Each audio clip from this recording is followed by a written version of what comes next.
My name is Michael Gayed. I'm a member of the ETF Think Tank at Toroso. We will, as usual, go around and have everybody introduce themselves. Since it's been several months, I forget who everybody is. So we will start off with Mr. Dan Weisskopf. Please introduce yourself to the audience. Sure. Dan Weisskopf, otherwise known as the ETF strategist.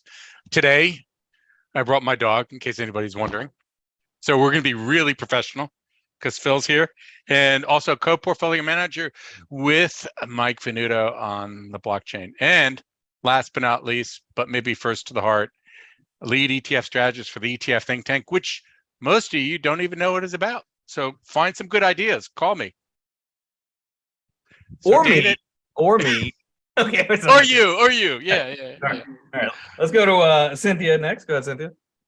Hi, everybody. Don't call me, call them. I'm the head of research for the tank, and always a pleasure to join the show. And as always, if you guys would be so kind, turn on your cameras. We love to see everybody. We love face-to-face, so don't be shy. Mike, your turn. Mike Venuto. I just went upstairs. My parents are visiting, and I went and poured a drink for our happy hour, and they said, "Why are you pouring a cup of vodka to go back to work?" And I said, "Well, I do a weekly show where we drink and talk about finance." And they said, "You get paid for that?" I was like, "No, actually, for this part we don't." But we do make money elsewhere, and if you want to learn more about that, reach out to one of these people, not me. So we decided we were going to have a word today, and I think we decided on entrepreneurship, but Cynthia doesn't like to pronounce it, so try and make her say it. Obviously, we're looking to have a really good time today because we have a member of the family joining us, Phil Bak. I say that because, well, one, he's been with us many times. Two, a company that he built was acquired by Toroso, which was the exponential trading team, and they're here and they do all the trading for us now. Three, Phil has had a nice press release in the last couple of days where he's working now with Armada, which has an ETF in our trust. So he is very much part of the family. I'll let him tell some other things about himself outside of all that stuff. I actually recently relearned that he was in the military at one point in Israel, which the photo he sent me made me crack up.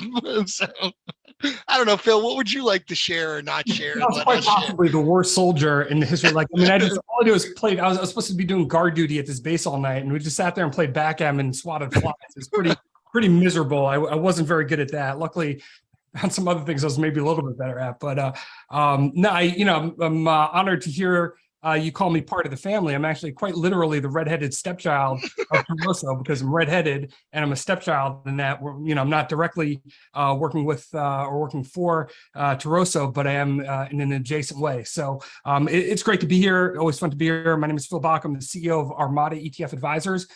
We run the House ETF, HAUS, which tracks residential REITs. It's an actively managed ETF tracking residential REITs as a pure play. Cool. All right. Since we're a little out of practice, how do we want to do this today? Who's got the first question for Mr. Bak? Well, we can start just hitting housing. So just yesterday, Goldman Sachs came out and said, that's it. We are facing our first housing downturn since the financial crisis, and we're not going to get out of it at least until 2024. So do you agree? And what does that mean? Yeah, for sure. Yeah, housing is pretty sketchy right now. Look, rates are coming up. They're likely to persist. We'll see how much they actually rise. I kind of go back and forth on this. Obviously, I've long felt, as I think many others have, that the Fed underestimated the risk of inflation. But the Fed is always going to lean dovish. Always. I mean, they've done the same thing for since Greenspan. So for 25, 30 years, it's been nonstop of leaning dovish. Whatever the market expectations is, expect them to do the under in terms of rates. However, rates are higher than they've been, and as adjustables start kicking in, as more and more people find housing to be unaffordable, which quite frankly it is for the majority of people now in this country, it's going to affect housing prices. Now, it's not. I don't think we're in a 2008 type scenario or anything close to that, because first of all, there's a lack of supply. There's a limited supply right now, and Guyed could tell you with what's going on with lumber and new home starts, but there's certainly a supply demand imbalance right now. The second thing is that to keep in mind is REITs. Well, so I kind of wanted to, so I do think housing is in a shaky spot. There's no question about that. I think it's important for investors to differentiate between, REITs, home prices. Like if you're getting direct access to the Case-Shiller, we all have exposure. If you own a home, you have exposure to your own home. But when you think about REITs, you're getting something a little bit different than home prices. And it depends on what you own. So if you own, let's say VNQ, you've got a diversified cap-weighted group of REITs that you're getting that are not all that correlated, not as much as you'd think, to home prices. You have all sorts of stuff in there. You have residential REITs, you have some office buildings, you have some stuff that really hasn't been written down on the private side. There's quite a bit there that you probably don't want to own. You probably don't want to own strip malls and shopping malls, and the vacancies in the offices are climbing. With residential REITs, you're talking about rental income. So there's a few things with it. First of all, rental income tends to move much, much slower than home prices do. And it makes sense because right now, people are going to buy homes today and they can negotiate and they're talking to their mortgage lenders and et cetera, et cetera. With with rentals, you've got a longer time frame where you go, rental to rental.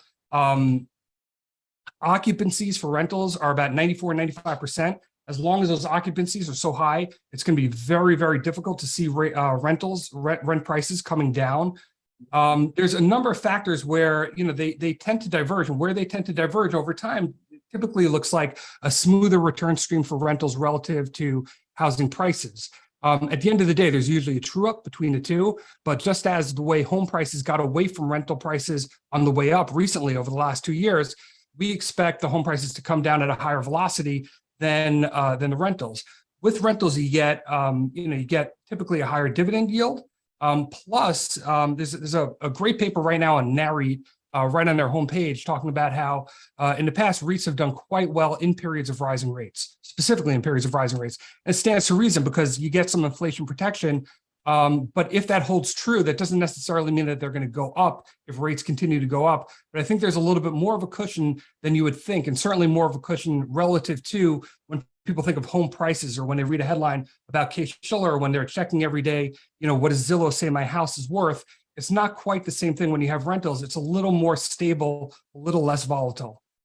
What's more of a, I don't know the data on this, but what's more of an inflation hedge, the value of property or the income that comes from the property, right? I know it's total return, but I'm just thinking out loud, right?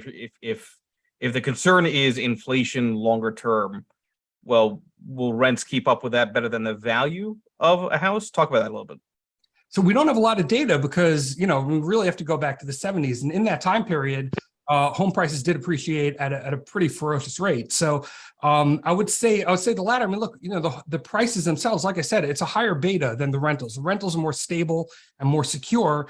The dividend stream is typically a derivative of the rental incomes, at least in the residential REITs that we're looking at. So you're probably talking about in an inflationary spike. If we get to a period of hyperinflation, if it gets out of control, you probably want to be in direct, building ownership. You want to be in home ownership.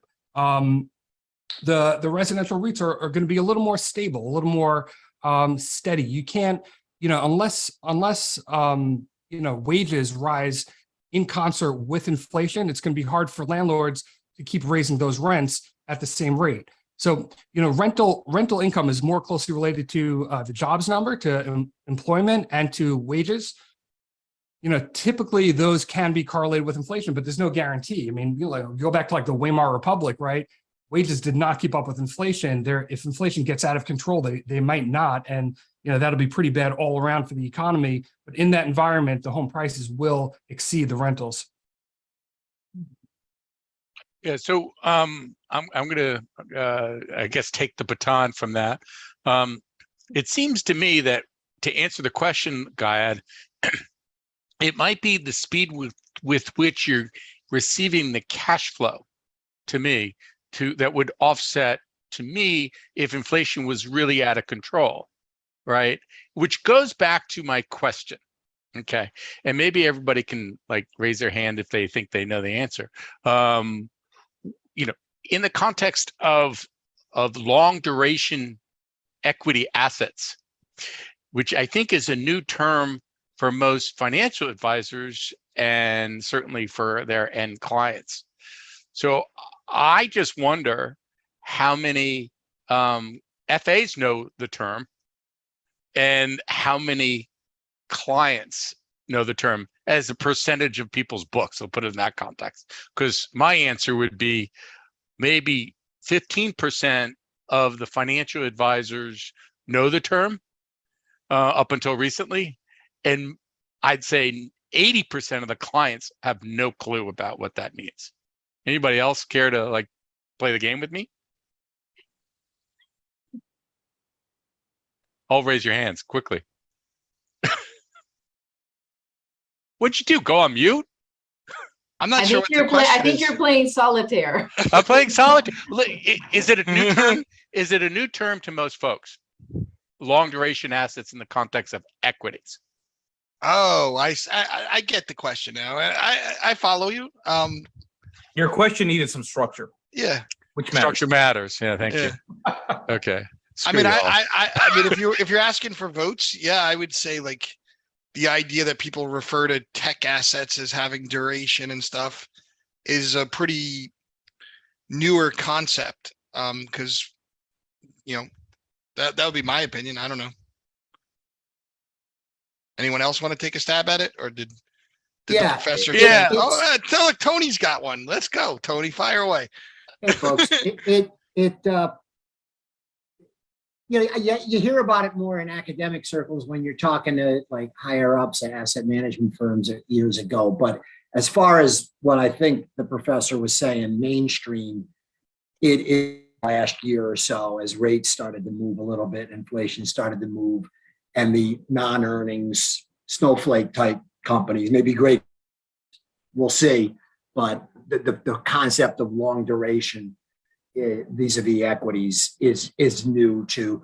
I even used the phrase in one of my quarterly essays to our client base, and it drew more questions than stuff I thought I was writing about that was like interesting and never gets a lick, because they just had no idea. So I think you're right, Dan. By the way, I would add, I don't think mainstream knows what the word inflation really means.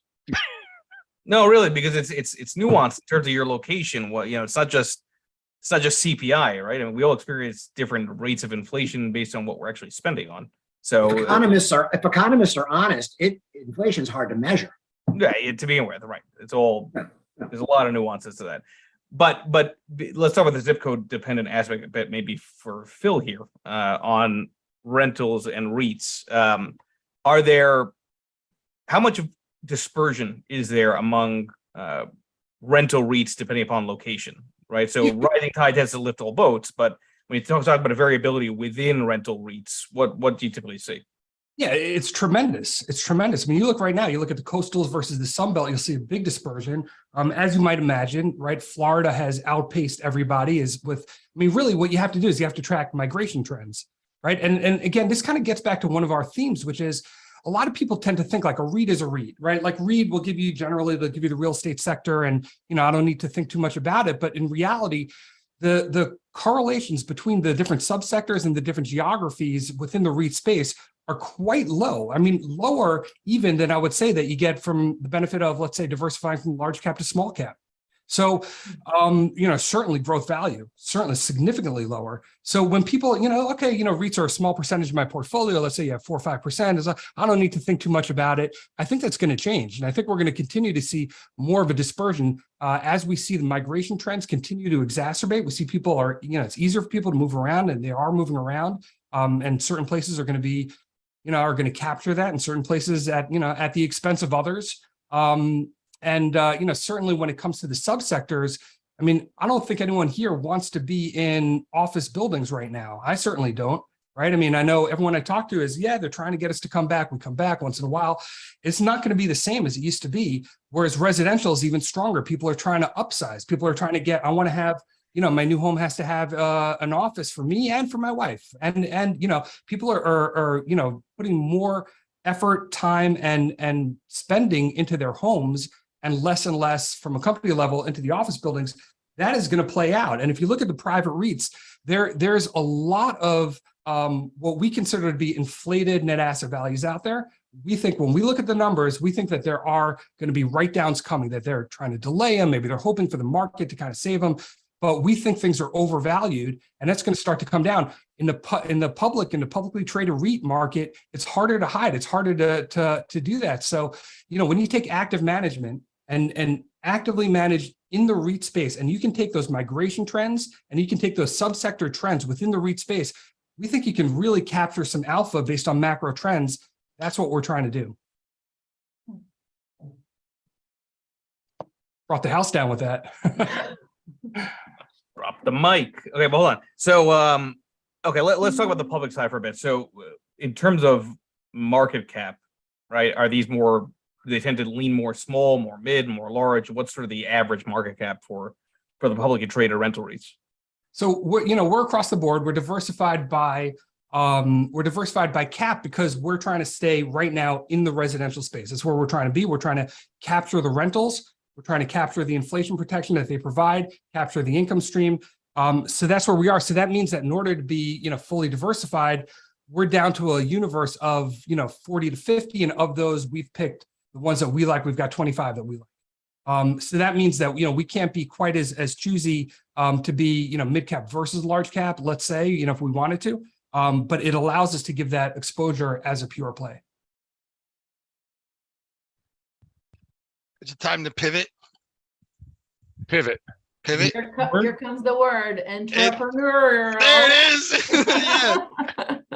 Right. So Phil, you just had the press release that you joined Armada. You were really part of them from the beginning, right? You were kind of an outside consultant to them. Now you're the CEO over there and figuring out stuff. Guy and I actually did this exercise today where we went through the types of clients we have, and we actually made a bucket called ETF entrepreneurs.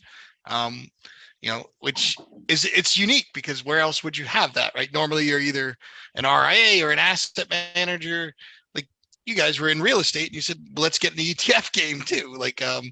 So tell us a little bit about the relationship, about the entity, about how you ended up there, about entrepreneurship in the ETF world. So, Eric Balchunas had this great quote. He said, ETFs are the Silicon Valley of Wall Street. And it's a beautiful thing. It's true because ETFs are a meritocracy, right? You can come with a great idea and, not a lot of money. Increasingly, it's easier to get into market because of firms like Toroso helping people get into market at scale with, even with, without building the entire scalable ecosystem. So you can come to market with a great idea and the best idea will win out in the market. Now, of course, as you might guess, the traditional Wall Street will throw down their little roadblocks, right? So there'll be, gates for minimum asset levels for, maybe years in the market for different things. They'll try to find different ways to slow down the innovators. But at the end of the day, you can come into the ETF market with a great idea and nothing else, put up a ticker, go out, tell your story and succeed. And that's not something that you can do in a lot of industries. So we've seen a lot of, really smart people come to market. I mean, when Cathie Wood came to market, it was no different. She came with a tiny ETF for several years, the story about innovation and where we were in a cycle. And, now she's a household name. And there are countless others that maybe, I could bring up as an example that you guys might not know, but that have built very successful businesses and companies. There's also, of course, a lot of people who've done the same, sometimes with great products, but have not had the same success. There's a lot of luck, right? There's, you can't time the markets. You can, come out with a great idea that you think is appropriate for the market or you think that people will like, but, until you hear it from your customers and from the allocators, you don't know that to be the case. So it's tough. It's not easy. The success rate is not that high, but the scalability of those that success, I like to say that ETFs are as a business, they're a very binary outcome, right? Either they work or they don't. And a small percentage of them work, but the ones that work, the upside is so high that you can get a home run here and there that will pay for all the losers. It's almost like the VC portfolio approach. I'm going to do 25 funds and 3 of them are going to pay for the 22 losers. And that's typically how ETFs work. But look, this project started at Armada with Justin Goldberg, who's a real estate developer, runs Navarino Properties and Navarino Capital. And he himself wanted to invest in the beta of residential REITs. And he, tried to access it, and his financial advisor came back and said, I can't do it. There's no product that exists. So, well, if there's no product, then let's build it, because, he knew that this is where, you look at VNQ and IYR, I think they're very flawed allocations. And look, we could talk later about active versus passive and the cap weighted approach. But, to me, if you look at what those REIT funds actually hold, you'll see a lot of stuff there that you probably don't want, that you probably don't know that you have when you think that you're getting real estate exposure. And there's a lot in there that kind of muddies the story. And ultimately, we think there's going to be a continued separation of these, like I talked about, these subsectors of real estate, and that, performance of the different sectors are really, the winners and the losers are really going to separate. The wheat from the chaff is really going to show over the next few years. So, Justin had this idea. He wanted to launch an ETF, and, he has someone on his team do some research. How do you launch an ETF? They found me. I sent him over to Mike, and, the rest was history. And, now more recently, I was able to join as CEO of the company and help them build and grow, and pretty excited about it. This is not necessarily possible in every area of finance, but it is possible in ETFs. Can we talk about the word luck for a moment? Because that's really, really important. And, there's the old saying that the harder you work, the luckier you get. But when it comes to launching an ETF, the harder you work doesn't necessarily get you more luck, right? Because, speaking from experience, I launched Roro Jojo in an environment where risk off is not acting risk off, right? I mean, had I known with perfect hindsight this environment would have occurred, I probably wouldn't have launched the ETFs. I probably would launch them now, right, after this anomaly that we were in. But you can't necessarily control the timing, right, of launching an ETF. So when you talk about rental REITs and the cycle and everything we've seen this year, do you view the launch as being lucky or unlucky, at least in the beginning? It's too soon to tell. For this one, it's too soon to tell. We're still trying to find our footing and, get the story right and, convey to investors what we're trying to convey. But, look, I mean, this isn't the first ETF launch I personally have been a part of, and I've seen, the difference between being lucky and being unlucky. It's incredible. I mean, you can come up with a strategy that works 65% of the time and launch it in an environment where, guess what, 35% chance of year one and year two and year three. And that happened to me. So I did this reverse cap strategy, which is the S&P 500 weighted smallest to largest, basically trying to take the equal weight premium and extrapolate that. Well, equal weight outperforms market cap weight historically over the last 30 years, 65% of the time. And guess what? As you might expect, reverse cap weight outperforms equal weight in every one of those years. It's a pendulum. Well, we launched it, and of course, FANG goes on a run, and we underperformed the first year. Okay, so 1 in 3 chance of that, right? We underperformed the second year. It actually turned out to be the worst 2.5-year run of that strategy in the 30-year backtest. Everyone jokes, well, the worst 10 years of any backtest is the next 10 years. And it's funny and it's true because you have survivorship bias. Like, you don't launch a fund unless the backtest looks good, which means that you're only launching something after you're coming off, a performance run. So, whatever that natural force is, the pendulum that swings back and forth, whatever factor you're getting, it's going to swing back at some point, and your timing is probably worse than good in general when you launch a fund. And the data supports that. Most funds do underperform if they're systematic strategies. They usually do launch after the fact. And then, you're due for some true up on performance. But, look, I thought at the time that we launched that fund in particular, I'll tell you, I thought that, well, we're towards the end of the, hyper growth cycle, right? So I don't want to, I'm not going to chase the old narratives and the old, high tech stories. We're going to do something to capture the turn, the next, which, was going to be a value cycle in my mind. This is, 2017, 2018. Obviously, it didn't work out that way. For the next 3 years, the trend towards growth only exacerbated to almost you guys were all there, right? It was almost a dizzying degree. And, if we'd have launched whatever dumb, hot tech trend was, top of mind at the moment, we probably would have had a lot more success. But look, for me, for you, Gayed, I look at your strategies, look at the strategies I have. A lot of people that are on the call have different strategies.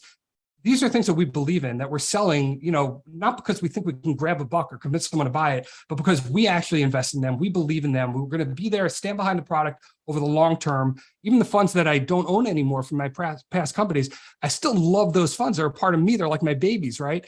If you don't have conviction in a fund because you don't truly believe in it, you're going to, forgetting about just, being authentic and pure and not having a guilty conscience at night. Forgetting about that, just simply the fact that you will close it at the first sign of either, assets not coming in or the performance being bad because you don't have any conviction for it. So how can you expect investors to have faith and conviction in something that, everything is going to go through a performance dry spell at some point. And if your investors if you can't have conviction, your investors are not going to have conviction. They're not going to stick with it. So, I think it's important, not just to have something that looks good on paper, not just to have something that you think people are going to buy in a moment, but something that you really believe in, that you think is adding value, that's helping investors, helping their portfolios, and that you feel good about, and that, there's a reason why you're launching it. And if so, then everything has an environment where it works or it doesn't work. You run an attribution analysis on any strategy in the world, there's going to be a market cycle. Oh, this doesn't work well in rising rates, or this doesn't work well in value cycles, or this doesn't work well when whatever the factors are that it doesn't work well. Well, guess what? You need to survive that period in order to be there in the good years. And in order to do that, you have to have the conviction in the strategy long term. So that's kind of the critical element here. And that's why one more thing on this, the big ETF issuers like to throw mud at the independents and say, well, you can't buy that because it's got low assets and it might close on you.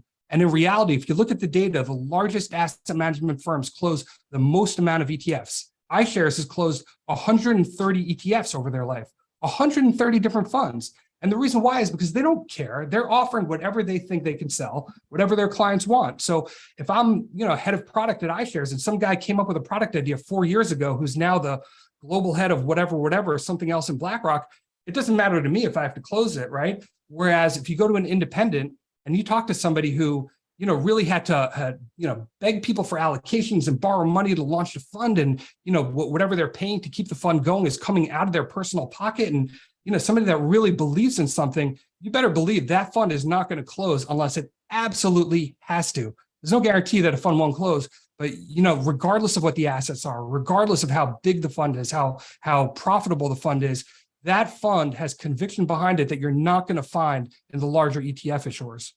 But before Dan, real quick, I will say one of the reasons probably iShares closes so many ETFs is because they're buying up rental properties with that money. Okay, but hold on. But you hit on something which is really important. It resonates very, very well with me. This is the challenge, which I don't think a lot of people really, if you understand, which is that you're right. The portfolio manager, the architect of the strategy, has to have conviction, of course, right? And you have to have conviction because otherwise, why would you put up, whatever the 250K annually as zero assets to just keep it going, the ETF, right? Because it's an expensive endeavor. So I did a presentation and somebody asked me, how much do you have in your own funds? I said, I'm paying for my funds, right? Until they're at break even because I believe in it. That's far more risk than anybody investing in my own funds is having. But the challenge as an entrepreneur, okay, or from an entrepreneurship perspective is— Thank you. It's been very dry. I know, sorry. But when you're launching a fund, you have conviction. To your point, you're launching 35% of the time where it's not working. But your clients, and the end investor, they're short term. They see the drawdown. All they see is the small sample. All they see is the chart based on that vehicle, not the strategy, not the back testing, not the index. And you got to survive long enough for the turn to come in the cycle, not even in your strategy, in the cycle, which hopefully then benefits the strategy or the vehicle. So I know Dan wants to ask a question, but this is more of a question of how do you mentally keep yourself in the game? Because it can be really, really challenging. Beyond the drawdown of your performance, there is the confidence drawdown that every entrepreneur will naturally have when whatever they're launching just seemingly isn't working and few people are really wanting to believe in it. It's not, it's not just about performance and funds. It's the whole entrepreneurial experience, right? So I'm working with a company now. I'm on the advisory board of a startup called Civex in the proxy voting space, and they had a term sheet of a really, great lead investor coming in, offered a term sheet. When the market turned, the VC market turned a few months ago, that term sheet was pulled. And all of a sudden they're back to square one and making calls. And, you can imagine what a gut punch that is for guys that haven't taken a paycheck, haven't paid themselves $1 in a year and built this, this great prototype. That happens. That happened to me. It happened to Mike in the early days of Taroso. There are going to be parts of the experience, not just with the performance of the fund, but there are going to be parts of the entrepreneurial experience where some might throw in the towel. And if you talk to entrepreneurs that are successful, history is told by the winners, right? So anytime you're listening to a podcast and somebody's talking about how great entrepreneurship is and why they're so brilliant and successful and all that, you have to remember. I hate those people. I hate them.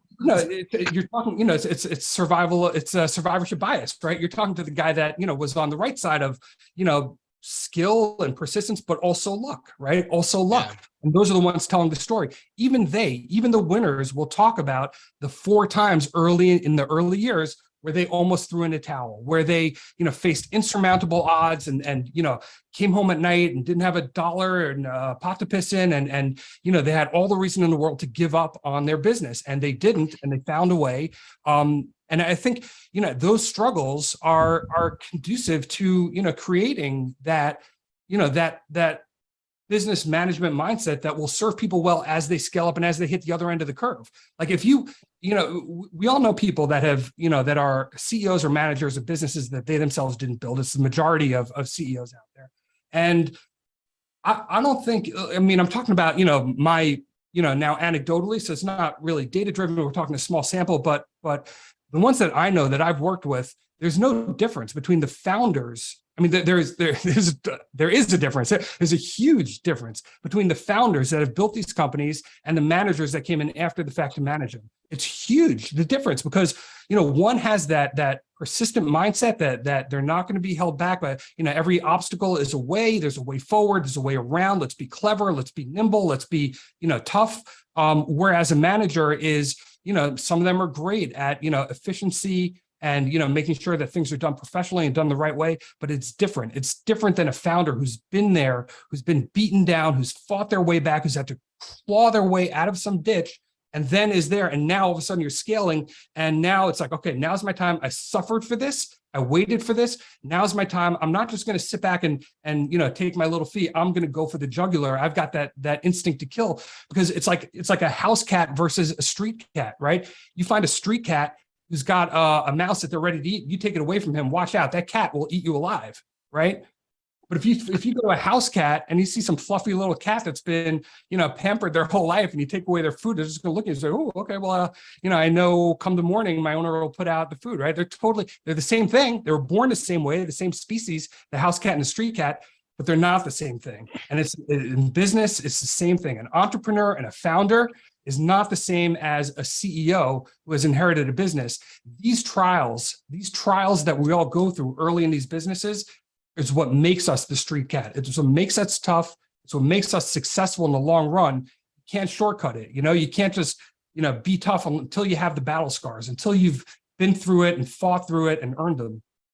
So first of all, Guyad, I hope you're not feeling unlucky for coming to Taroso, thanks to me, for answering your LinkedIn, right? Outreach. No, that's true. Thrilled that we work great together, and by the way, you're very much like Rex in that you're always smiling. I try, but to that point, along the lines of what Phil's talking about, having launched, funny enough, right, a restaurant ETF, and on election day, right, with Trump winning, it shot up. So it's not just the drawdown that can make you unlucky. It actually, if the thing outperforms so much people can't get in, you can also be unlucky. But here's the thought process, behind me raising my hand. There's a struggle for the ETF entrepreneurship, right?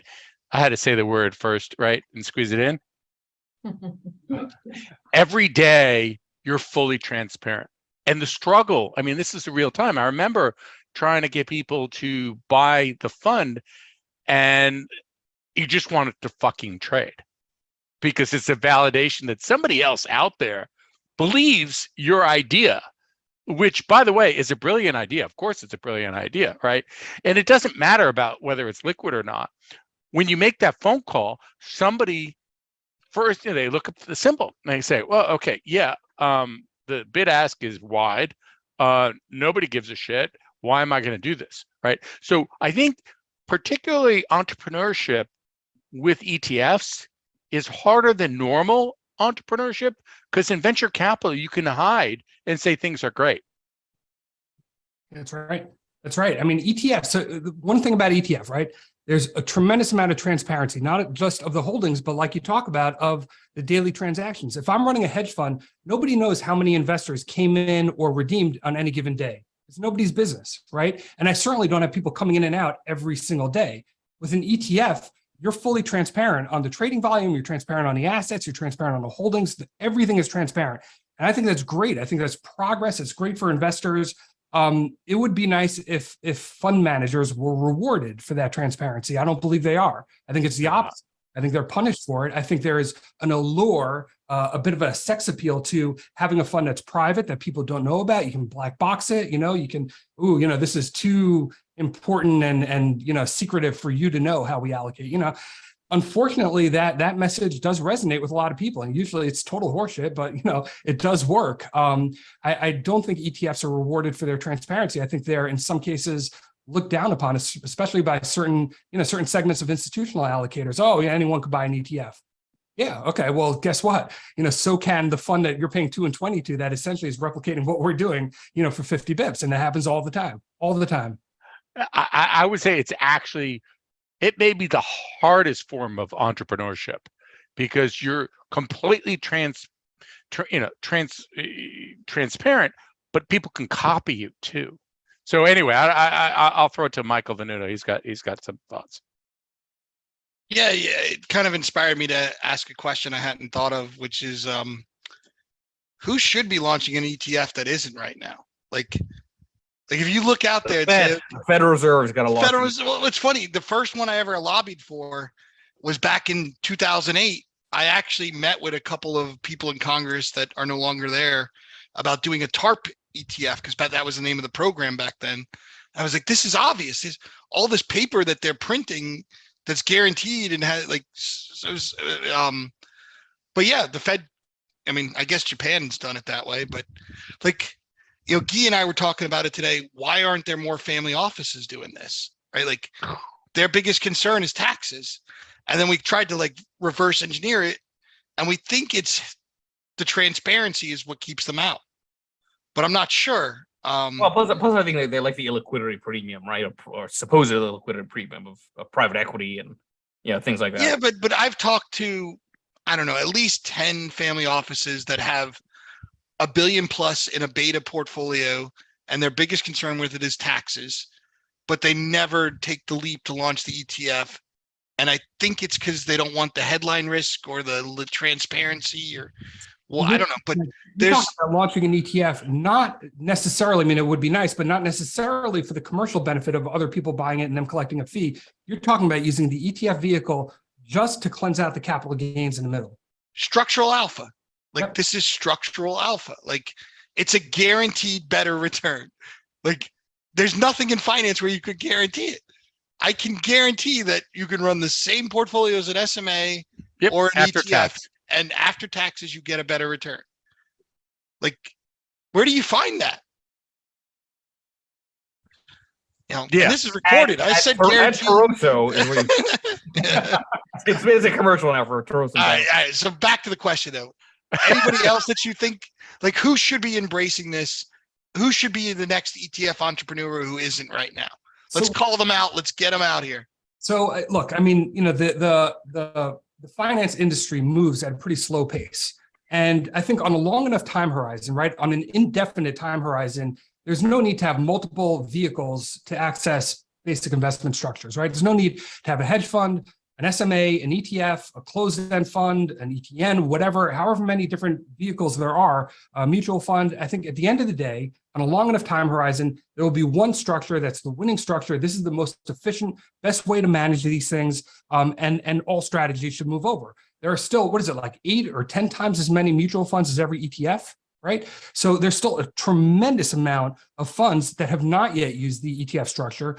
Forgetting about the tax benefits that you mentioned, just the way that TAMPs and Robos and other people are accessing strategies now, it's all either through ETFs or in some cases through direct indexing, but not through mutual funds. And as we're seeing a consolidation of asset allocation models or asset allocators, and that's consolidating to fewer and fewer people, either third party through a TAMP or centralized at a home office, we're probably going to continue to see more consolidation of those other strategies that aren't getting those allocations, like mutual funds. The problem is there's not enough liquidity on the street for the amount of ETFs that are out there today, and certainly not for the amount that we foresee coming out over the next several years.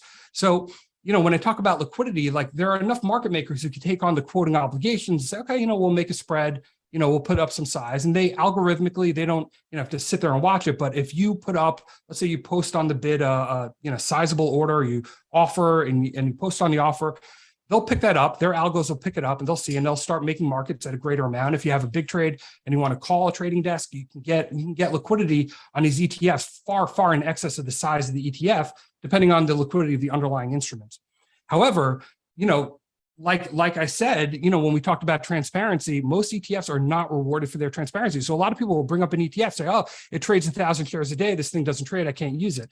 When in fact, there's a lot more liquidity. Now, we can sit here and scream at people all day and say, no, these things are more liquid. You could trade them. You could trade them. At the end of the day, that message has not resonated. People just don't believe it. Either it's a, social proof thing, or it's just more trouble than it's worth. For whatever reason, that messaging has not resonated with investors. So I think in order to see more people take advantage of the structural benefits of the ETF, of the taxes, of the scalability, because you could take your SMA that you're managing or your strategy, now you can also offer it out to other people. In order to see that, I think we need to see some structural changes on the way ETFs are being traded. And that's a project that I've been working on now for some time, and hope to have more on in the coming months. So But can I go, Cynthia? You're all yours. Don't mind if I just listen, because it's been bothering me, the whole go back to the closure risk conversation, the idea that closure risk is a little bit of a myth among the true entrepreneurs, because conviction is inverse correlated to closure.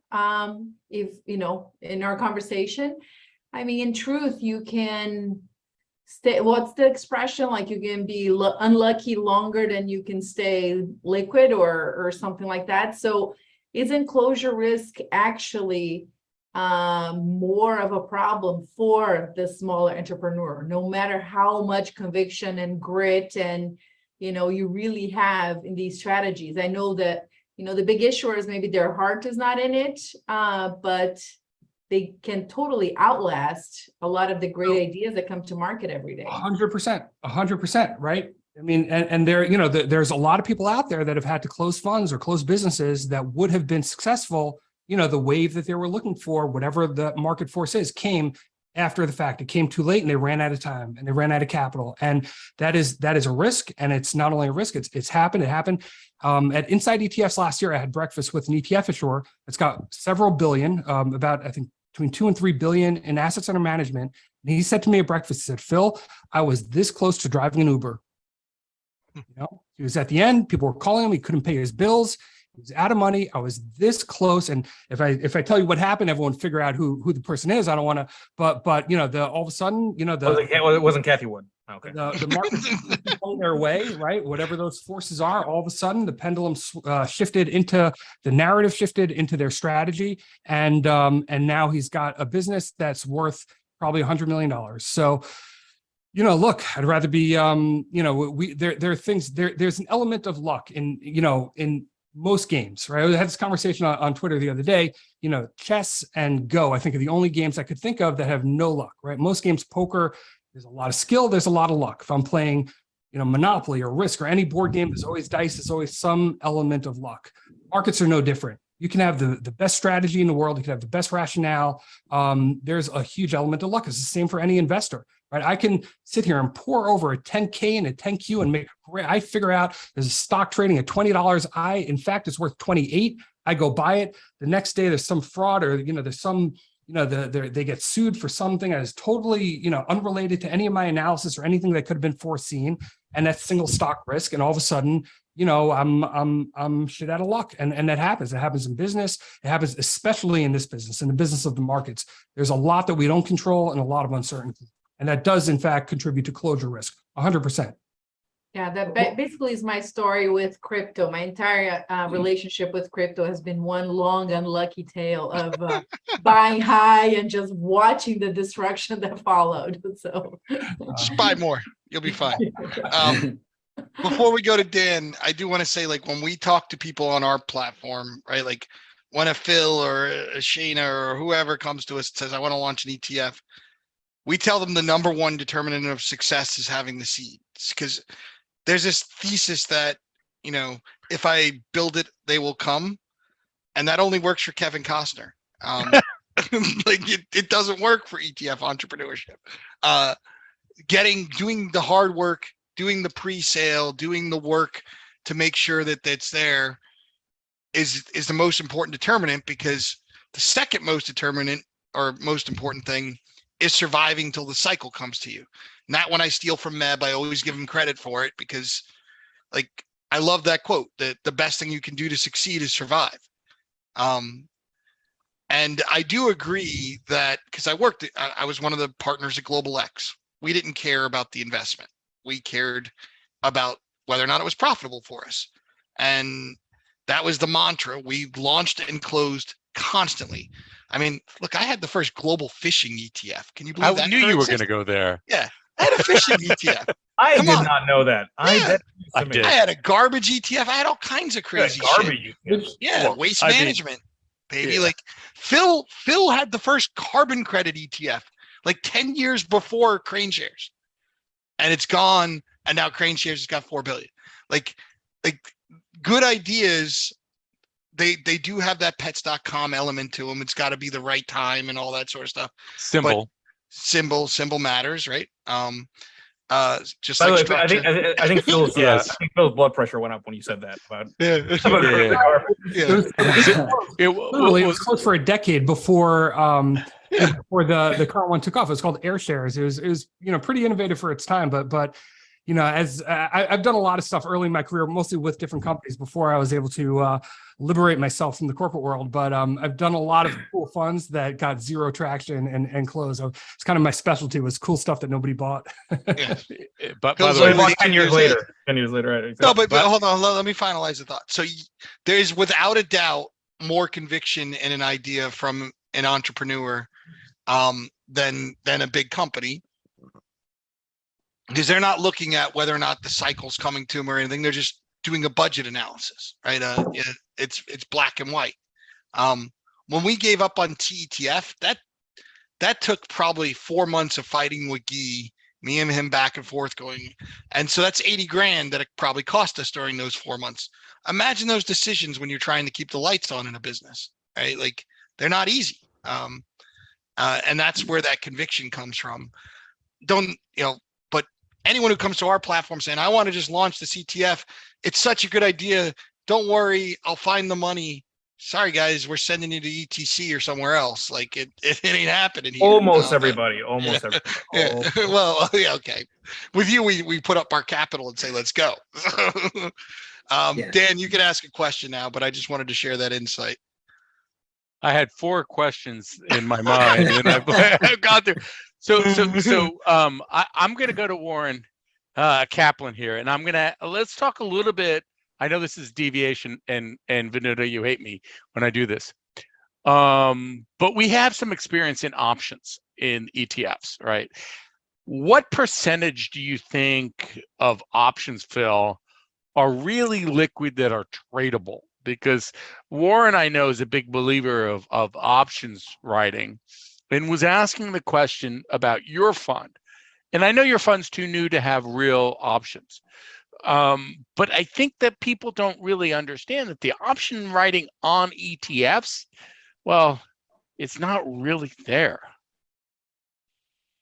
Yeah, I don't know. I mean, options volume has exceeded equity volume, which is, I mean, that's like a mind blowing, and it's been that way now for about a year.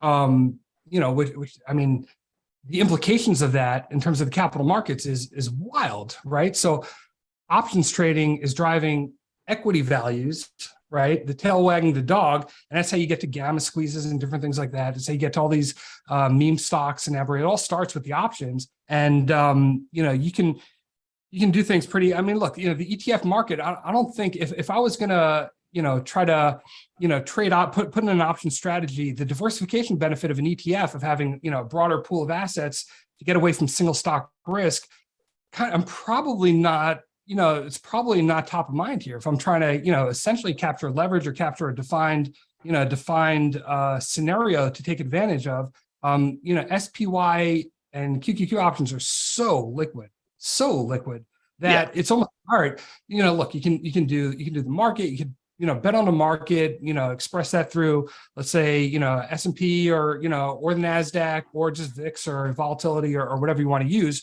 or you can bet on single stocks. It's hard to see, how the diversified portfolio approach that's so popular with ETFs, because got popular initially with financial advisors putting together good portfolios for their clients. Options traders aren't really doing it on the portfolio level. So it's hard to see how it'll have the same benefits as, just trading either the market or trading single stocks. Yeah. So let me ask the question differently, and Venuto, you chime in on this one. When do you think, I don't think the block has active options, and we're, a good size, right? When is an ETF a good size for options? So let me go back to my exchange days where I worked on ETFs for the NYSE for 6 years and helped several get options traded. And in order to get an options contract on an ETF, all you have to do is have a market maker that's willing to make a market. And in order to get a market maker that's willing to make the market on ETF, all you have to do is have somebody who wants to trade the options. You'll find a market maker. So it's really just demand driven, right? So for any ETF that you have, if you have a client that wants to trade options on it, I would reach out to, your local neighborhood friendly options market maker and say, hey, can you make markets on this? They'll say yes. Then go back to the exchange and say, hey, can you put this up? Because I have a market maker and I have a client who wants to trade it. Yeah, And but it's you get three strikes there. You'll get an issuance of options. I get that, but it won't be a liquid market though. No, it won't be. It won't be. No, but the main thing that's going to drive getting options on an ETF isn't assets, it's volume and volatility. Right, because nobody gives a shit about options if you're, a merger arbitrage SPAC fund that trades, within 10 cents range, right? Like they don't want options there. They want options on things that are volatile so that they can, and grab a premium or hedge something. So block gets options early. A VIX product gets options early. A buy and hold products rarely get options, right? You're not going to go find the iShares allocation fund and find awesome options about it. The first ETF options trades I did was way back in 2008. I started buying the TIPS fund and selling calls on them because I was like, hey, the world's ending and here's an inflation protected freaking treasury that I can literally take the yield and make it higher by selling calls off of it. It's pretty exciting what can be done there. Actually, I just did the guy had set me up with the Real Vision folks to do my life in 4 trades, and it came out today. My worst trade was selling puts on Royal Caribbean. I learned a shit ton from that, so you guys check that out later. Why don't we go to Eric, and then we'll start to wrap up. Mr. Connolly, how you been, buddy? Very well, thank you. Looking at the volatility surrounding housing, how different would exposures be for this versus a mortgage REIT if you bought house and wrote calls against it? Ooh, putting me on the spot there. Let me do the math on that and come back to you with the right answer instead of giving you an approximate answer now. I'd love to do that, but hold on, but the volatility in housing is always a tricky question because it's a function of how many data points you're looking at to determine the volatility, right? No, but it's pretty specific to mortgage REITs, which are kind of like mortgage REITs are like a leverage play. A house without the upside. Right. Yeah. So, Yeah, so I don't think I could answer that question on the spot either. I mean, I get where you're going. It's like, can I double play here to get the same income with less volatility? I get where you're going. I like the angle. Yeah, you could either do income arb or NAV arb if there was a trend back towards NAV. Is there a mechanism for house to trend back towards NAV? To trend back towards it. To trend back towards which NAV? NAV, the value of the underlying houses. Oh, like closer to like a Case-Shiller or like a pure play on housing? Right. Or like a regular commercial REIT back towards the value of the underlying property. I mean, it's really, it's a beta factor, right? So it's lower beta, it's higher income, but you can model it. In fact, Northfield has a really good white paper on this, on modeling housing and how to replicate like Case-Shiller using public instruments. And it's basically, it's like an interest rate swap, and and then you can hold some residentials, you can hold some other stuff. I'm looking here, the correlation between mortgage REITs and residential REITs is 0.49, which is incredible to me. I mean, I don't have a REIT background. I've been working on REITs now with Armada for the past year. Before that, I've never really specialized in REITs in any way. And I would have thought, just with my, kind of naive, more macro look at the market, I would have expected that these subsectors within the REIT world would be at least 80, probably closer to 90 and above correlations across the board. It's 0.4. No, because for mortgage REITs, they write a refinance option, and that's been in play since early 2020. So you've had all this knockdown in yield for current recent purchases. Yep. It's amazing to think it's such a small piece and it still gets sliced and diced so much. All right. Look, we're at the end. I don't think we're doing roundtables anymore, and we don't know who's going to be our guest next week. So email us if you have a good suggestion. It's great having Phil here. We're going to give him the last word and let him tell us any ideas. In just a second, Eric, I'm going to be in Boston this weekend. Maybe we catch up for a beer, since I see you on the ferry all the time there. Phil, what do you got? Yeah. I'll DM you. We'll see if we can catch up. What do we got, Phil? What do you want to end on? What's your high note? I think we said what has to be said. The market's, it's looking a little sketchy. I think we're going to be in for a tough month here. Appreciate coming on here. This is always fun. It's always fun to watch as guests. It's a lot more fun to be on here as a talking. So thanks everyone for And somebody who's big on entrepreneurship. Let's end it on that. A lucky one. Entrepreneurship. Thanks All right, everybody for joining. Till next week. See you guys next week. Cheers, everybody. Bye.